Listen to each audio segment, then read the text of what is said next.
Hey, welcome to another episode of DOCasts. In this episode, we're going to cover the very powerful Vim editor. And if you're not familiar with Vim, I do use this within the DOCast episodes quite frequently.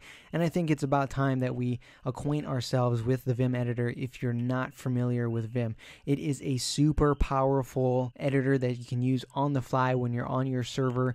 And it's something, again, that I use quite often. And this is something that you should definitely learn. So right now, I'm on Vim.org. That's the official site for Vim, the editor, and you can take a look at some of the articles here. You can take a look at the documentation and all the other things that Vim is doing online. Not only that, but I recommend taking a look at Jeffrey Way's top 10 pitfalls when switching to Vim. It's got 10 really useful reasons and tips that you should consider, and one of them is the plugins that is offered on Vim. So these are just kick butt plugins that you can use that he himself uses. And I recommend reading through the entire article to get a better idea of using and switching to Vim, whether it just be a part-time basis, maybe just on virtual private servers or on servers and computers that aren't your own, or whether you're switching to it full-time on your own system. Again, Vim is super powerful. It can be used within command line or terminals, and it pops up on the fly. Now, another one I recommend checking out is a DigitalOcean article on installing and using the Vim editor in the cloud. This will give you just a quick overview on using Vim on your VPS or your droplet and getting it installed on the different operating systems that are available. We're going to go over using this on Ubuntu, so we're just going to run the sudo apt-get install command, or you could just use apt-get install Vim if you're on the root user. Then last but not least, before we jump into terminal, you can check out OpenVim. It's a collection of Vim learning tools, and this is a really great site that was put together by Henrik. I hope I pronounced that correctly, but this is a great site. Again, take a look at this. I'll provide all the links for these 4 web pages within the description below.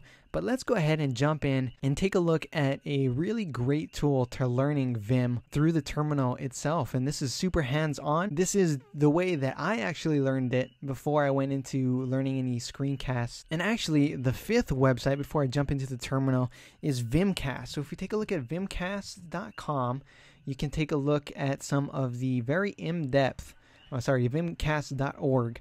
The in-depth video screencast provided here will show you how to become an advanced user of the Vim editor. So definitely take a look at vimcast.org, and you might even be interested in Practical Vim, which is the book that was created by the founder of Vimcast himself. So definitely check that out. This is a great and very useful site. Now let's jump into terminal and take a look at the one tool that helped me learn Vim very quickly before I started jumping into any of these screencasts or online resources. If you type in Vim Tutor, that'll bring up an interface that will teach you how to use Vim. This takes anywhere between 20 to 30 minutes, and this actually mentioned right here, 20 to 30 minutes to cover this.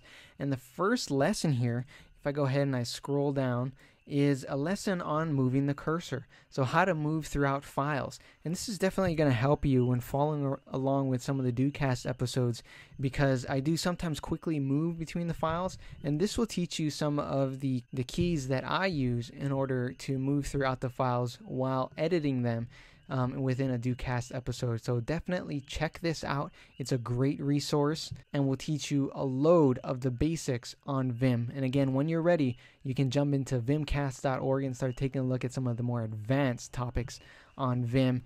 And then you can take a look at some of the other websites that I provided. So I hope this episode helps. If you have any questions, comments, or feedback, leave them within the comments area below. And again, if you have any feedback or requests on episodes you'd like me to cover, definitely sign up as a DOCast user. It's free. Once you sign up, you can leave me feedback in the feedback area on episodes you would like me to cover.